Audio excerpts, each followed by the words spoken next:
কি ধরনের ঠেট দেওয়া হচ্ছে, টিএমসি কে ভোট দাও, নাহলে নারী নিরাপত্তা নেই। হ্যাঁ, নারী নিরাপত্তা নেই। তারপরে রাত্রিরে করে প্রত্যেক দিন টিএমসির যত এইসব সন্ত্রাসবাজি এখনো ঘুরে বেড়াচ্ছে আমাদের সব জায়গাটা, সব এলাকাটায়, অলিতে গলিতে সব জায়গায় ঘুরে বেড়াচ্ছে। টিএমসি তে ভোট দাও, গীতা নিয়ে অব্দি ঢুকছে। ছেলে গীতা নিয়ে ঢুকে কি করছে? কেন গীতা আমাদের রামকে নিয়ে ঢুকছে, হাত দিয়ে শপথ করাচ্ছে, ছেলের মাথায় হাত ধোয়াচ্ছে, মেয়ের হাতে হাত ধোয়াচ্ছে, নাইলে তোমার স্বামী সন্তান খুব নিরাপদ। বিজেপিটা করা কি আমাদের অপরাধ? আমাদের কোনো মেয়েদের কোনো স্বাধীনতা নেই, আমাদের ছেলেদের কোনো স্বাধীনতা নেই।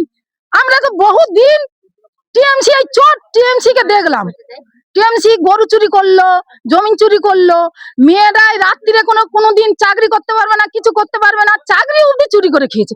তাহলে আমরা ছেলে মেয়েদেরকে কেন পড়াশোনা শিখালাম? কষ্ট করে, প্রত্যেকে তো গরিব মানুষ, আমাদের তো অত টাকা পয়সা নেই যে আমরা চাকরি করব। তবু আমরা লোকের বাড়ি কাজ করে করে তবু ছেলে মেয়েদেরকে পড়াশোনা শিখাচ্ছি। কিন্তু রাত্রিরে যদি ওই টিএমসি নেতাদের কাছে যদি যেতে পারো, তোমাদের ছেলেরা চাকরি পাবে, আর না হলে পাবে না। আরো বিজেপি করছি শাহজাহানের সময় থেকে হয়ে আসছে, এখনো এখনো ছোট ছোট শাহজাহান এখনো অলিতে গলিতে ঘুরে বেড়াচ্ছে, মেয়েদের কোনো নিরাপত্তা নেই। আরো এই যে রাজ্যের এই যে পুলিশ, রাজ্যের পুলিশ আরো তারা তাদের সাপোর্ট করছে, কিন্তু আরো ভোটের পরে আমাদের এই কুচানো হবে, কুচিয়ে বস্তায় ভরিয়ে দেবে। হ্যাঁ হ্যাঁ, ঠিক করেছে। টিএমসি আছলা বাঁশ দেবে, আমাদের লিস্ট বানিয়েছে, মেয়েদেরকে বলেছে আছলা বাঁশ দেবে, ঠেট দিয়েছে। টিএমসি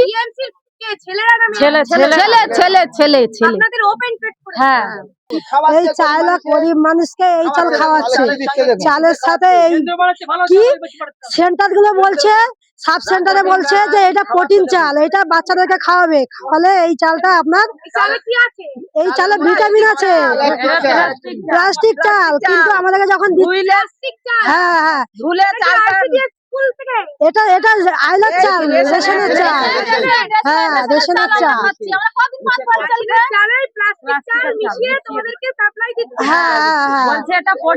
বলছে এটা প্রোটিন আছে, এই চালের মধ্যে প্রোটিন আছে, চালের মধ্যে এটা প্রোটিন আছে বলছে।